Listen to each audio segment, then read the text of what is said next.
You are listening to Keep Canada Weird, a weekly weird news roundup by the Nighttime Podcast.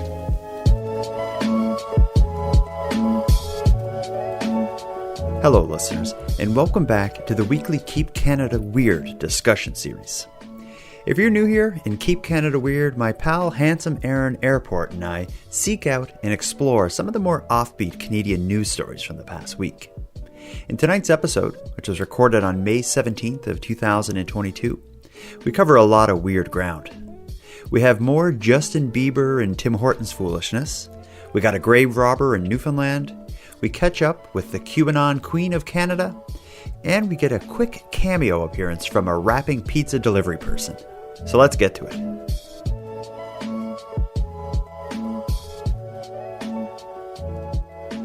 Handsome Aaron Airport. How you doing over there, buddy? No, I'm doing good, my friend. How are you? I'm wonderful. For the people who are listening and not viewing, they don't see that there is a majestic microwave just over your right shoulder. It's very majestic. Yeah, I like the. It's a Panasonic inverter. Oh, wow. Yeah. That's what every single person listening and watching is saying too. Oh, wow. Not to top up your microwave, but check this shirt out. Whoa, that is an actual. That wow. says "Keep Canada Weird." Yeah, I've kind of ramped up the shirts and stuff. But I got a couple different versions of the Keep Canada Weird one, and I'm coming to see you this weekend, and maybe I'll have a surprise for you, shirt-wise. Well, it's not a surprise anymore. You just pretty much spilled the Oh, beans. no. Trust me, it'll be a big surprise. And of course, I'm going to hand deliver Ellen's beautiful painting or collage we talked about last week. But we've been through that. Let's talk about something else. What's going on with you? What's going on with me? Well, it was a busy day today. Things are ramping up in the theater community, so it's kind of keeping me on my toes. Just came from a new script reading for a local playwright here in the area. And so just literally just got home from that. Nice. And joining you. So, so I'm enjoying that things are kind of more normal. Things are happening. Well, you say things are ramping up in the theater community. I think just the live performance crowds gathering community, things are wrapping up. I'm noticing the world slowly going back to normal. There's been some big concert announcements I've seen, which there really hasn't been. Jane's Addiction, like probably my lifelong favorite band, are going to be in Toronto I think in October. Ghost, one of my other favorite bands, will be in Toronto in September. Those are two big concerts. Are you going to go to either? I'm thinking about it. I'm going to try to make one or the other work, I hope. Also, just another maybe post-COVID thing that's happening is today the mall in Halifax, the Halifax Shopping Center, announced a $70 million renovation. And this is coming just years after they did a $50 million renovation. They say retail stuff is going to pick up again. And so I guess they're investing heavily in it, but that's going to be big. And that's so surprising because there was a period of time where they all but had said that, shopping malls are a thing of the past. There was this a period of time where it was assumed that was going to be a dead way of shopping because, as the advent of, online shopping became so popular and so prominent, but it hasn't. I still enjoy going to the mall all the time. I dig going, but a lot of in small towns, the malls have died. But every kind of city has a mall that's booming. What I think it is it's based a lot on the type of business, and a store that sells clothing and stuff. I think people still want to go in and do that, clothing and makeup and jewelry and these sorts of things. But things electronics and books and CDs, any kind of store, physical store you can walk into that sells that stuff is more or less just like a storefront for a website. I go into Best Buy and check out stuff, and then I go home and see where I can order it the cheapest and have it shipped to me. Yeah. I mean, it's so infrequent that I, buy a big ticket electronic item like a TV or something. Like the TV I have now is a plasma from 2010. So it's still kicking and it's great.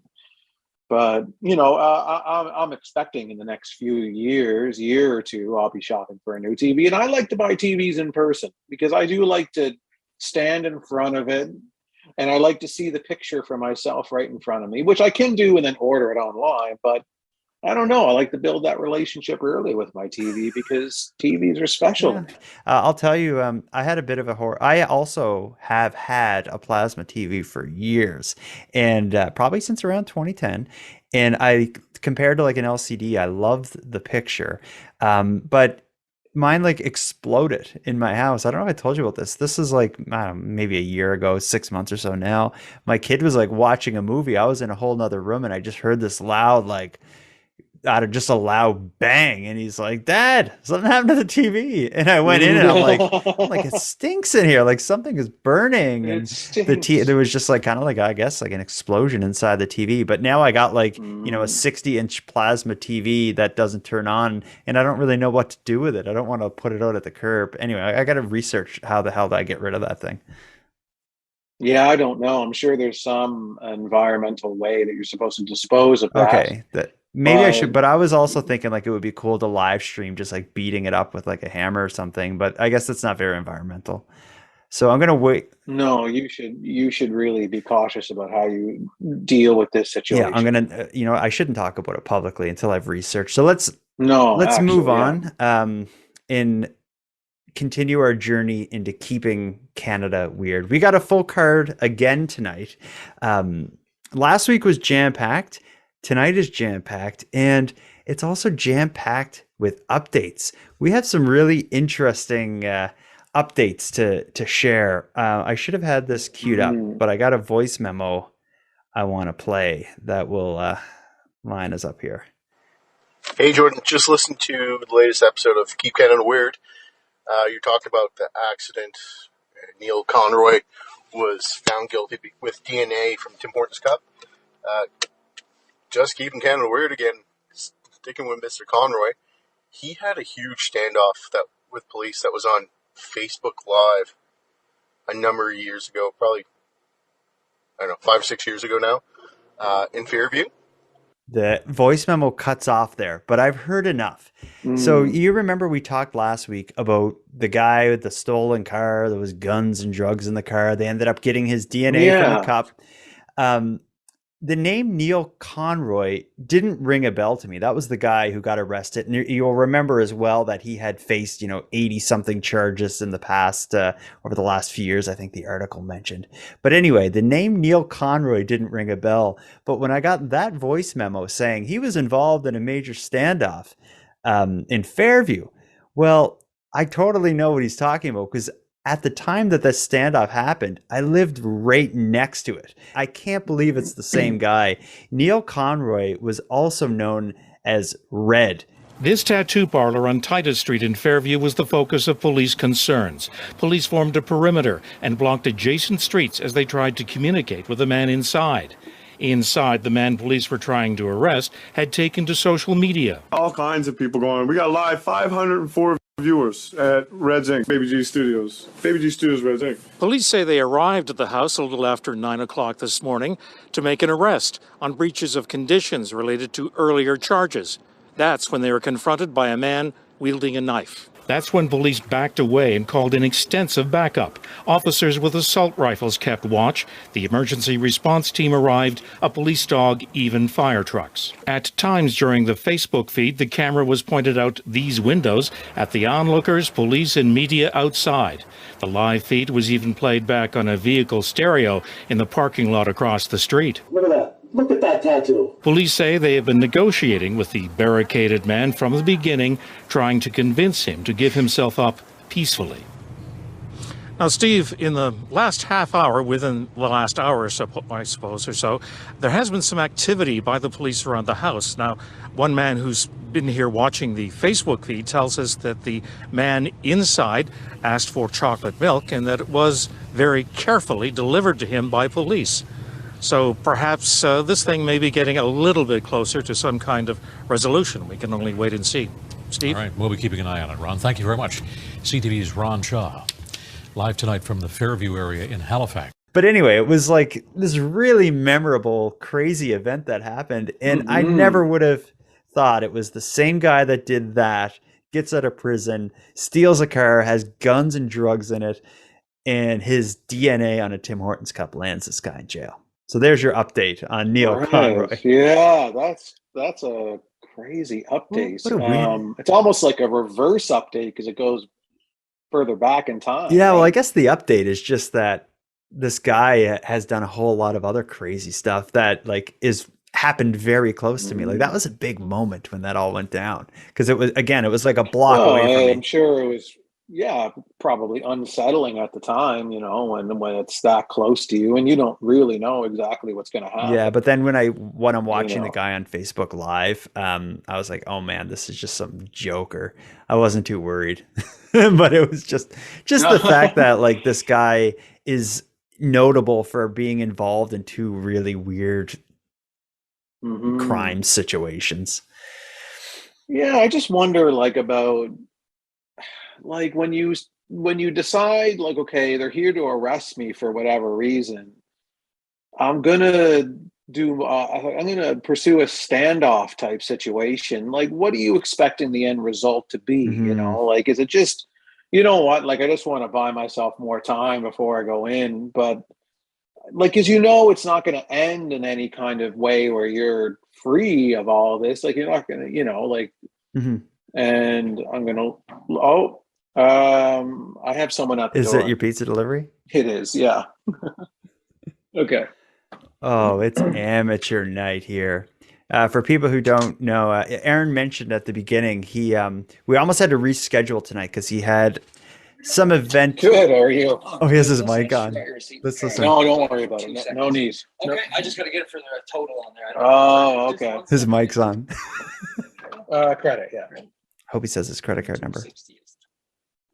No, I don't. You're live on a podcast right now, by the way. Is that right? Yeah. Nice. I'm D-Mats the rapper.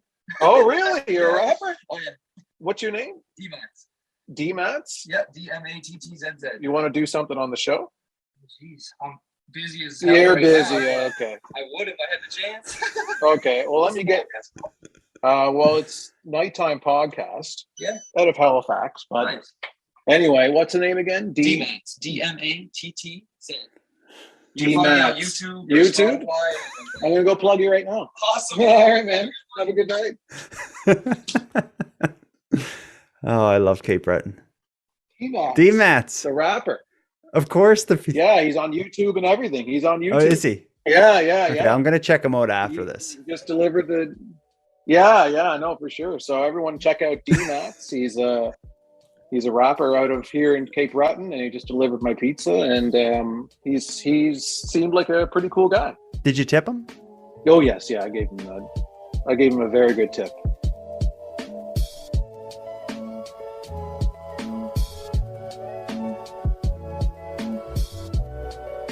So this was a bit of a lighthearted update that we just had. No one got hurt. Everything worked out in the end. He went to jail. He got out, and his DNA led him back to jail, likely again.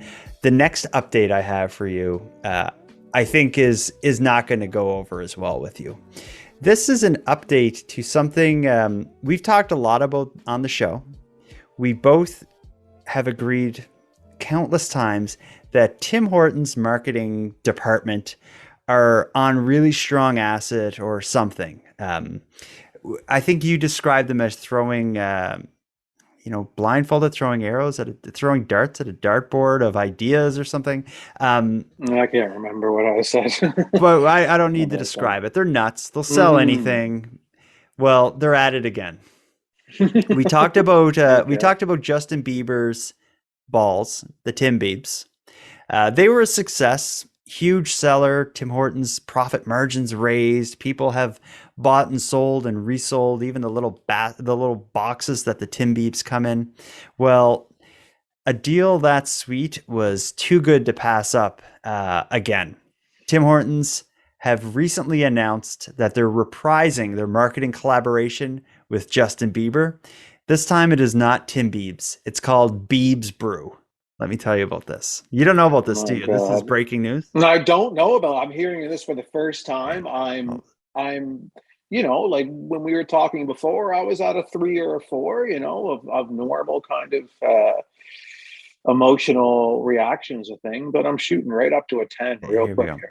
A match made in marketing heaven between Tim Hortons and Justin Bieber is back with a new French vanilla flavored chilled coffee. Bieb's Brew is the pop star's rendition of the coffee chain's cold brew coffee launched last year. Tim Hortons said the beverage is inspired by his slight sweet tooth and his love for hints of delicious vanilla flavoring in his coffee. Yeah.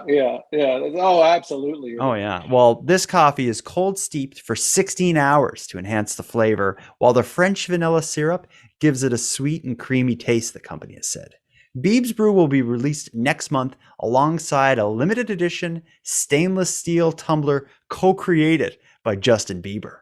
And they go on to just describe how Justin Bieber is quoted as saying, "Doing a Tim Hortons collab has been a lifelong dream of mine."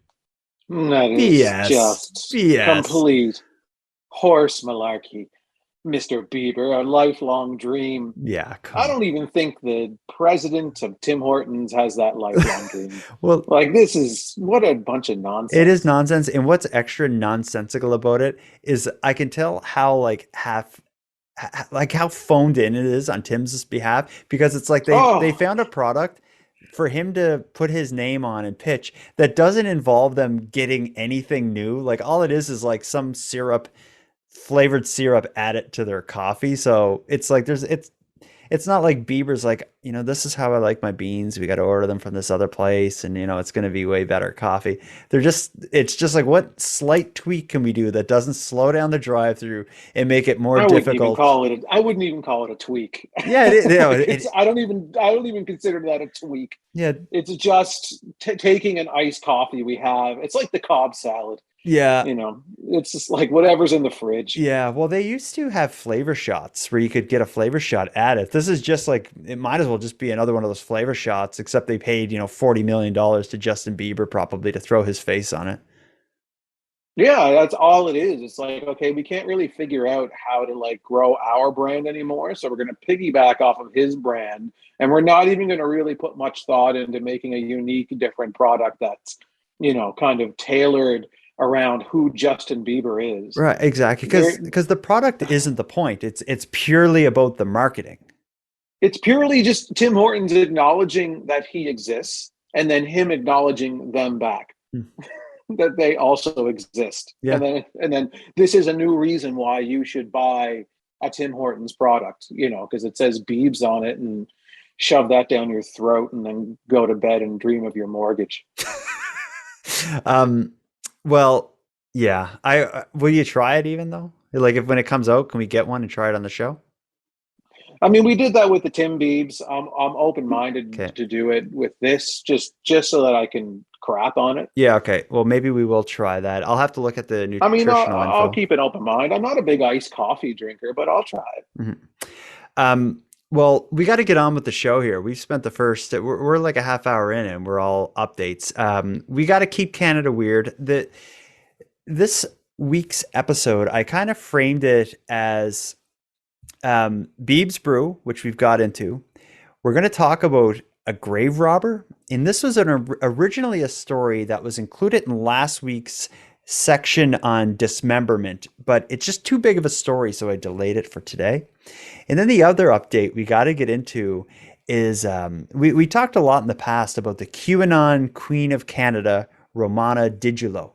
Well, she's at it again, and there's been some interesting updates surrounding her world. So I guess we got to choose now between the Queen and grave robbing. Do you have a preference where we start with this? Let's go into the grave robbing. Just dive right in. I feel like we should end with the Queen. Yeah, I think you're right. Well, this grave, typically we're covering stories that occur in the last, week or two. The grave robbing story, we're going back a ways. This is actually a story set in Newfoundland in 2019. Our correspondent in Newfoundland, Meg, who is often sending me weird and unusual stories from Newfoundland, sent me this. And it was going to fit in perfectly with our dismemberment thing because it involves a human skull. but it was just too big of a story, so we had to put this off. But I think the best way to tell it is I've collected kind of the main news articles that cover this publicly, going from the beginning to the very end. So I'm going to kind of walk you through a series of articles. But I got to say, before we start, is I don't know how I had never heard of this story. And I'm completely shocked at how just nuts this is. And I would love to understand what had happened here. And I don't know if we'll be able to even after we go through this, but let me start. So the story begins on April 8th, 2019. So we're looking 3 years ago. And it starts pretty, like, it's not as unusual at the beginning. It starts with skeletal remains being found in Newfoundland. And they're actually described as quite old, partial skeleton remains. So here's the brief news article that outlines this. Skeletal human remains were found in Conception Bay South, however, are not believed to be linked to any current missing persons investigation, police say. The remains are quite old, the chief medical examiner's office has determined. The remains are not to be related to any current missing persons cases, and the RNC, which is the Royal Newfoundland Constabulary, does not have any concerns for public safety relating to this investigation. There was a notable police presence at two areas on Monday. One was a cemetery off Church Road, and the other was near the former rail bed behind Napa Auto Parts. Cadigan told CBC News the matter is being actively investigated, but wouldn't confirm if the two scenes are related. He said officers and the K9 unit were called to the area shortly before 1 a.m. on Saturday, and they invite anyone with information to contact the RNC Major Crime Unit or Crime Stoppers.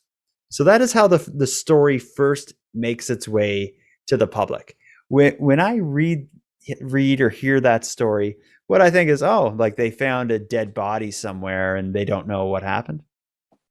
Yeah, and they've tried to reconcile it with missing person reports and turned up nothing. Yeah. So and were they, there's not really a quick explanation as to who the body parts belong to, and it's kind of open-ended. Yeah, certainly open-ended. They say it's quite old, which makes me think it's probably like what I would think, and my speculation without knowing more would be they probably found someone who died 50 years ago and just like was just dead somewhere and nobody located them, and now they happen upon them. A really decomposed type body situation where there's not much left. Mm-hmm. Yeah. Well, very quickly it gets weird. Just days after, a news article is published with the headline, "Interfering with Human Remains Charge Laid in Skeletal Remains Discovery in Conception Bay South." A man has been arrested and charged in relation to the discovery of old human remains this weekend in CBS, Conception Bay South. The 20-year-old man is charged with indecently interfering with human remains, possession of property obtained by crime, and a breach of a court order. He was held in custody to appear in provincial court. Then they go on to explain again that police were called to the Foxtrap area just before 1 a.m. on Saturday due to the discovery of human remains that were thought to be quite old. So the news comes out now that there's obviously something weird going on. A man is arrested for interfering with human remains. My mind at this point is going, murder? He killed somebody and he's hiding the body? Murder, yeah. Why was it quite old? Why was it an old body he was interfering with? It's still very open-ended. You're not really getting much of the information yet. You're just a couple of little pieces added to the story, but nothing definitive that explains what happened. 2 days later, we get a few more pieces of this puzzle. The headline being, "Police and Medical Examiner at Foxtrap Cemetery with links to alleged grave robbing." So here we go. The Royal Newfoundland Constabulary continues to hold a scene at All Saints Anglican Cemetery in Foxtrap a week after quite old skeletal remains were found nearby, which result in charges against a 20-year-old man. Police officers were at a graveyard Saturday along with staff from the medical examiner's office, a team of experts from Memorial University, and an excavator. CBC News has requested a comment from the RNC, but has yet to receive a reply. Police have maintained a presence at the cemetery since 1 a.m. on April 6th, when they were called to the areas. Officers also held a scene in a nearby wooded area connected to the Newfoundland Trailway near Greeley Road, less than a kilometer from the graveyard. And then it goes on again to just describe the remains, and then a man is arrested. So that update, the only real information that gives is that they are now holding a presence for days at a cemetery. And they're referring to it as a grave robbing. A grave robbing, yeah. So that's getting more specific in terms of what happened. So when you think of grave robbing, I mean, you know, what would be the intention, Well, right? get money, you would think. Well, people will rob graves for, you know, jewelry and such. Whatever jewelry and things that are there, but you almost have to know that something is there, right? Mm-hmm. Like, you know, you're not going to go indiscriminately to random graves.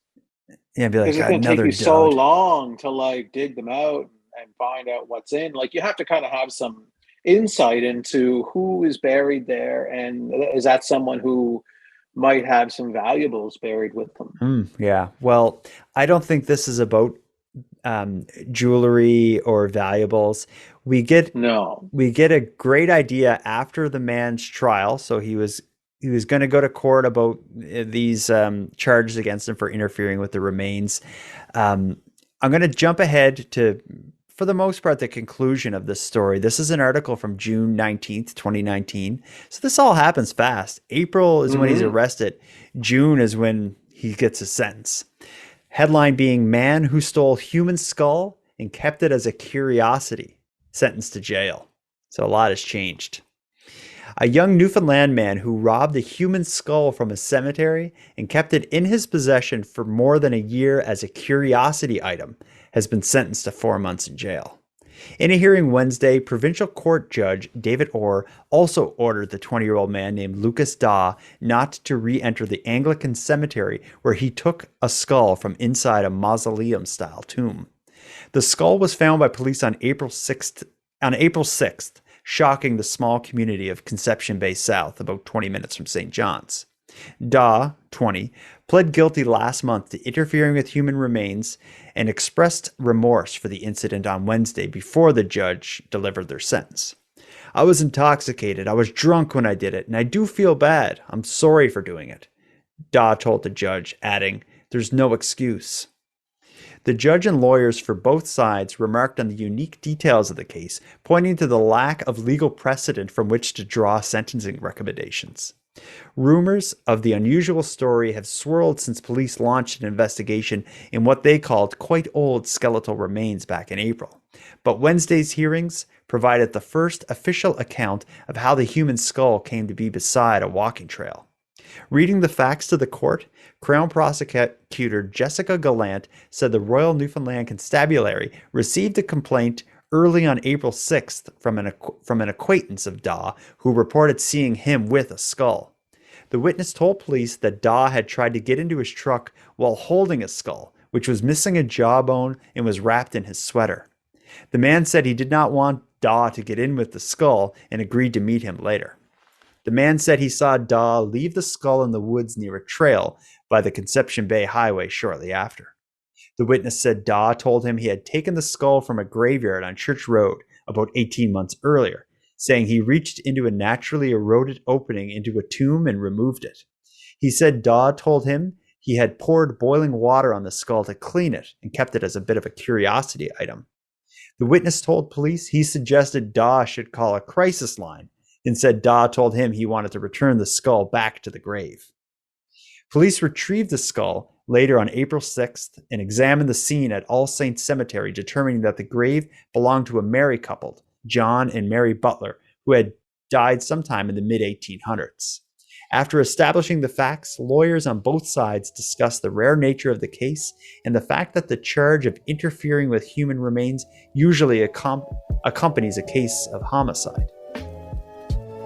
Well, the final chapter today in a bizarre story that began with the theft of human remains from an old cemetery in Foxtrot. 20-year-old Lucas Daw of CBS said that he was drunk when he stole the bones, more than a year ago. He was caught earlier this year boiling those bones along the trailway in Conception Bay South. He says he was boiling them to clean them. This afternoon, Daw received 4 months for performing an indignity to human remains, along with another month for 2 shoplifting incidents. Daw will be out of jail in just over a month with credit for time served. What do you think of this story? Yeah, it's pretty wild. I mean, there's someone in the chat who worked at a cemetery back in the 80s, they said. Mm-hmm. And one thing that happens is they said that the frost pushes the bones up over time. Ugh. But you don't touch them and take them home. No, you don't. But it might have explained why, someone intoxicated walking by sees a skull or a bone sticking out of the ground or exposed, from the tomb, and they're intoxicated. You can understand a little bit more of like a tiny bit more, maybe a tiny bit more, yeah. Well, this was like, but like holding on to it for 18 months or whatever, and washing it and planning for a long time to keep this thing until eventually he decided he's going to try and return it, and that's when his friend got involved or whatever. Yeah, well, there's a lot going on here. First of all, it was a mausoleum style tomb, which is the kind from like Michael Jackson's Thriller, where it's like a box with a lid, and like in Thriller, like the lid comes off from the side and the zombie gets out. So I'm guessing it was probably starting to like break down, and he was able to stick his arm in to where the dead bodies would be. And he just grabbed a skull and took it out. Like that's crazy, but maybe he was heavily intoxicated, because I would not be able to stick my hand in a grave. Nor would I want to. Nor would I want to. Again, yeah, you're talking about somebody under the influence of probably a lot of alcohol at the time. I hope so. But another thing I find interesting is that the judge only banned him from that specific graveyard. But don't you think that it should be all graveyards for a period of time? Yeah, that's true, right? Maybe all the other graveyards are in better shape, and they're like, he's not going to dig someone up. But like that is an interesting thing. But I think ultimately the story that's hidden within this is the fact that this guy, he was trying to return the skull 18 months later, after he washed it and polished it and kept it as a curiosity item. I've seen enough movies to know that like returning, like all this crazy stuff happened that led him to be like, I got to just get this thing back in the grave and see if that breaks the curse. Like I would like to wonder, I would love to hear from him. Why did you have the skull out that night? Like, was he actually going to return it, or was that just his cover? But if he was going to return it, what went into the decision making of like, I'm going to just put it back in there? And it's because it's one of those married couples' heads. Like this, was he trying to break a curse? That's what I'm getting at here.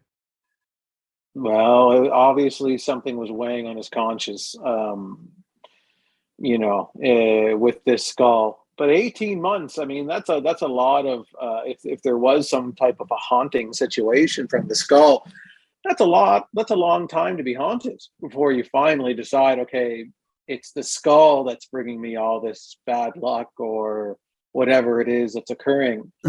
Well, I think like every single if I had a human skull in my house that I stole from a grave, every single bad thing that happened to me, I'd be like, it's that skull. Like, what else could it be? Like, of course you're going to have bad luck if you rob a grave and keep the skull around you. Did he keep it in his house? Like, I looked up this guy. I found some photos and stuff of him. He doesn't look like a crazy creep. Like, I kind of pictured this weird, like, mortician looking guy. Like, I think this guy has a story to tell.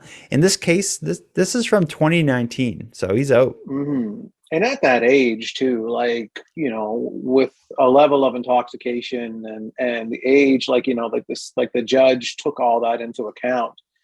You are at a certain maturity level at that age where it might not quite dawn on you the gravity of what you are actually doing. Mm-hmm. No, I've done some dumb stuff at 20, but I did not take a skull home and wash it. But you've also never stumbled across one maybe in a way that he did. That's true. I guess it's just circumstances that have led to me not having a skull here.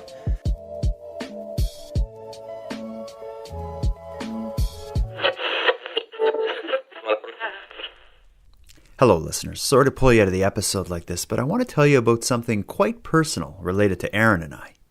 We may sound like good friends here on the show, but we actually have quite a complicated history.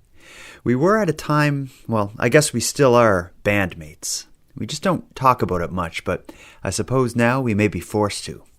Our band, Airport, is finally releasing their debut album. There was a time when Airport was at the top of the world. A MySpace page with hundreds of followers and sold-out shows across Cape Breton. It seemed there was nothing they couldn't do. Considering the lust for all things Airport, it's easy to understand the excitement that spread with the band's announcement that they were in studio working on what was to be their debut album. As Airport fans and music journalists hunted for any news or updates on what was expected to be the groundbreaking album, an altogether different storm was brewing within the studio. Among the band members, infighting and artistic differences would eventually build up to a very mean text exchange that ended with the highly anticipated album and the band being shelved. Now, nearly 15 years later, Airport has remained a closed door. But just as the sun rises and sets, old wounds do heal. After a miracle of negotiation and a handshake agreement to never speak of the dark days again, the album that tore them apart is finally being shared to those outside of the band's inner circle. In what may be the most storied and anticipated music release of all time, Airport's self-titled 5-song EP is available now everywhere. Featuring fan favorites Kiss Me Before I'm Dead, Marching Band, and Swing Your Hips, this is an album that will be the talk of the office water cooler and the soundtrack for countless people dancing on their TikTok videos. You can find links to Airport's 5-song EP on all the streaming services at nighttimepodcast.com/airport. Or just ask Alexa or Google or whatever to play Kiss Me Before I'm Dead by Airport. And since I love you so hard, would you promise just to love me soft?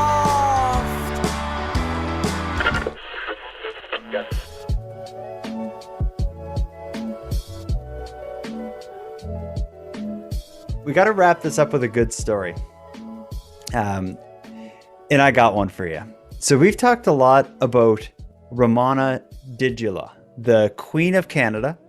We famously got some nasty feedback from people who thought that we were giving her a platform by talking to her and maybe talking about her and maybe helping her recruit by talking about her on the show. And I also got a bit of nasty feedback because I actually went and met with her when she was in Halifax. She's doing you remember she's doing the cross-country tour to meet her. The RV tour. The RV tour. Well, Ramona Digilo, for people who haven't been following our series and our coverage of her or haven't listened to my episode about her, her, I guess, claim to infamy is the fact that she has made a name for herself by being online and claiming to be the leader of Canada. She calls herself the Queen of Canada.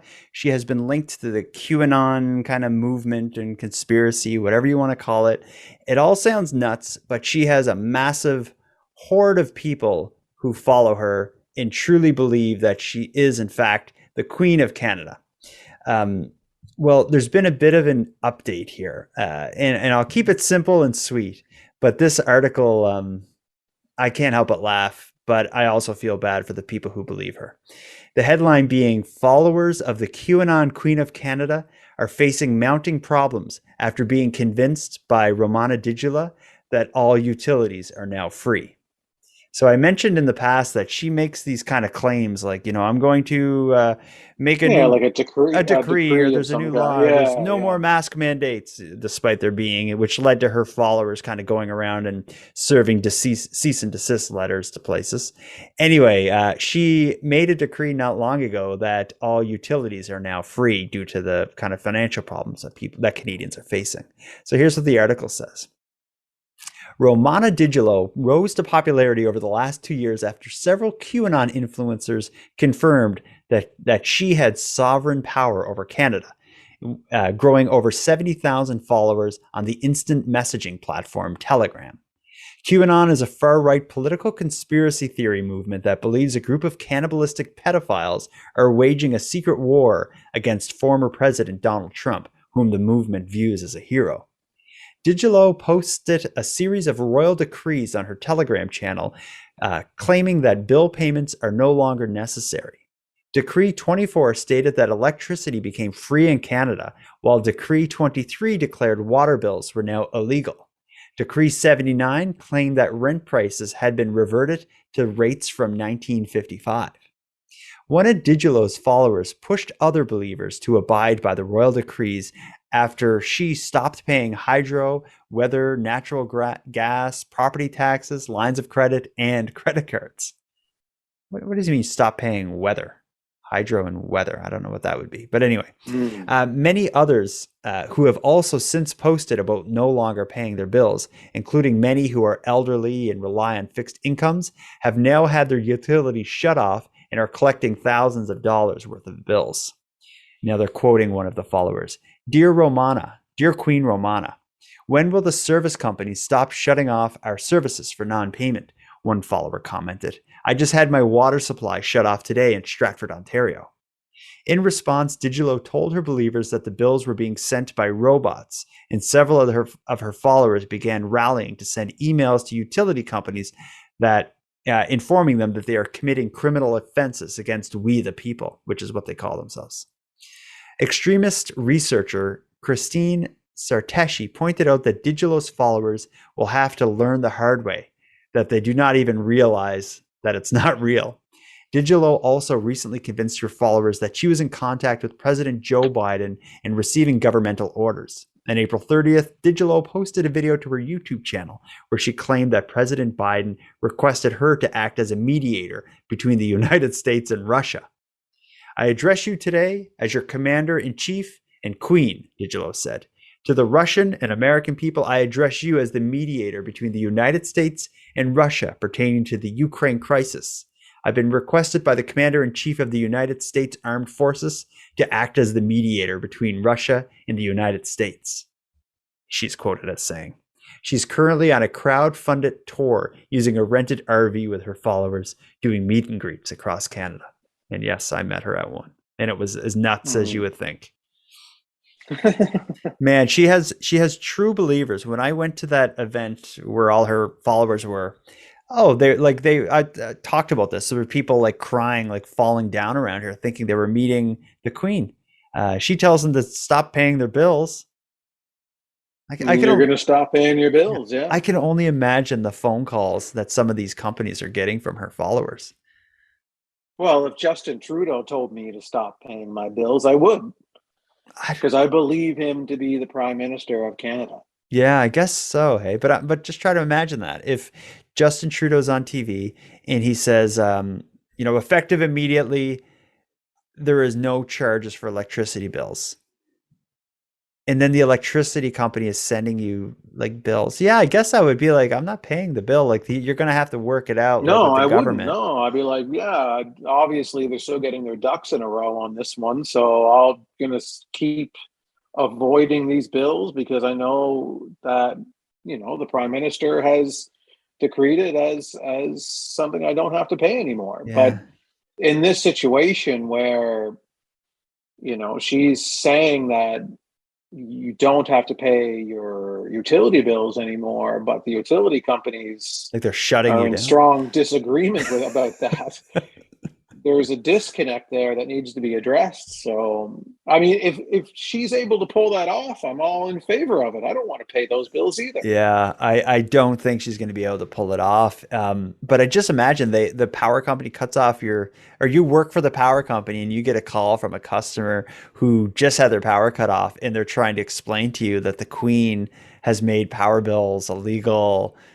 And if you're like working for the power company and you don't follow nighttime podcasts or read about from extremist cults and such in Canada, you would be like, are you kidding? Is this a joke? Is this one of my coworkers pranking me? But it's kind of sad though. It's sad what people get into. It's not good. Yeah, people are going to be getting their water or their power shut off, especially if they're elderly. That's an issue. But maybe this is it's something like this is what it's going to take to kind of turn a bunch of her people off. Because if her true believers follow her and see that her decrees are completely toothless against, the Nova Scotia power and, whatever, maybe that's going to make them say maybe she is nuts. Yeah, I don't know. We'll have to see how some of those play out, because if they, what are they going to do? They have to get their power back on. Mm-hmm. So what are they going to do? Yeah, well, they're going to have to I think a good way to argue anyone who's a devoted follower of her now would be well, did you cut off your power? And if so, what happened? And if Romana didn't help you, then maybe, the whole thing's crazy. Well, she would have to find a way to enforce this on these companies. So how could she do that, right? Mm-hmm. She could send followers there to maybe try and enforce that new law. Okay, yeah, I don't like that. I don't like where that goes. No, I mean... Well, I told you the story about a video she posted where she couldn't rent an RV, and she went live saying she was going to have the business shut down. As far as I can tell, that business is still open. Yeah, I don't know. So I think, with these laws that she wants to put into place, there needs to be some kind of a connection to the people on the ground that directly are involved in these things that would be the ones enforcing it. Mm-hmm. I don't know. I mean, again, I would love to not pay my power, my oil bill, whatever. I'll pay the water bill though. I think the water bill is not a lot. The water bills, water is the best deal. If you think of how much you use water in your house with showers and cooking and drinking and stuff, it's I pay mine every 3 months, and it's having it's so that cheap. Water delivered through this. I mean, the system needs to be paid for, and it's not a lot in terms of all bills add up, and it all is a lot when you add it all together. But if you separate water in comparison to the other bills, it's really on the lower end. It's the bananas of utilities, because bananas they're super cheap. You can get 40 pounds of bananas $3. Where I buy, you get one red pepper and it's $5. So how do they make bananas so cheap? I don't know what the story is with that. I know little to nothing about that. All I know is they're delicious, and I chop them up in my cereal. Well, I think this is a good way to wrap it up. We covered a lot tonight. We caught up on some stories from last week and from prior weeks. Not necessarily caught up, but we kind of zoomed out and expanded them and showed truly how weird they are. This guy in Newfoundland who robbed the grave, I would really like to talk to him and learn more about him. If there's any listeners who know this guy, I would like to talk to him. I believe he has a story to tell, both as far as why he did it, and secondly, why he tried to return a skull to a grave. Yeah, after 18 months. Yeah.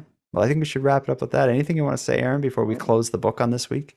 Well, my pizza's sitting here unopened, so I'm kind of excited to dig into that. It's been a super long day, and I'm about to get the rewards now. Aaron, until next time. Until next time, Jordan. Don't screw with skulls in the mausoleum. Yeah, listen, answer the door. It might be a wrapping pizza delivery guy. What's the name again for the pizza man? D-Mats, I think. I want to thank you for joining Aaron and I in our Keep Canada Weird discussion.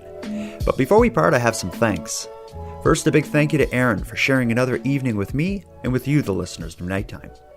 A big thanks to Monty Datta for contributing the music for this episode, and thanks to the internet's favorite cult leader, Unicole, for supplying the intro and outro voiceovers. I also have a special thanks this week to Nick from True Crime Garage, who provided his voice for the trailer for the new Airport album. But as usual, the most important thanks goes to everyone who listens to Nighttime, as without your interest and your support, this show would be as pointless and foolish as another Tim Hortons and Justin Bieber collaboration. But with that said, keeping the show alive is and has always been an uphill battle. So if you want to help take a bit of weight off the show's back, make sure you're listening on the premium feed. Not only does it keep the show alive, the premium feed will give you more of each topic than you'll find here on the free feed, as I'm adding exclusive content regularly and maintain a full archive of past Nighttime episodes. So for about the price of a cup of coffee, support the show at patreon.com/nighttimepodcast.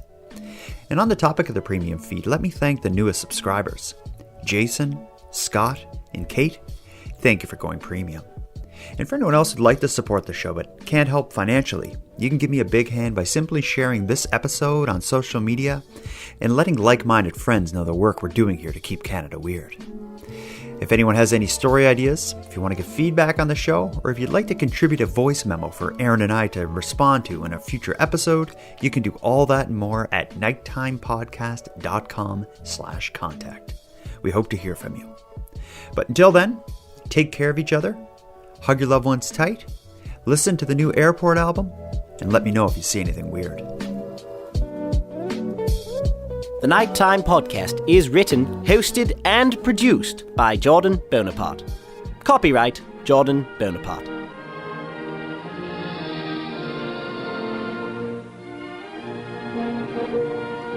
What a weird thing to bring up. You're like, I'm recording a podcast right now. He's like, I'm a rapper. Yeah, well, he's like, oh, well, perfect. He probably thought it was weird for me to say that to him. Oh, why would he tell me he's recording a podcast right now?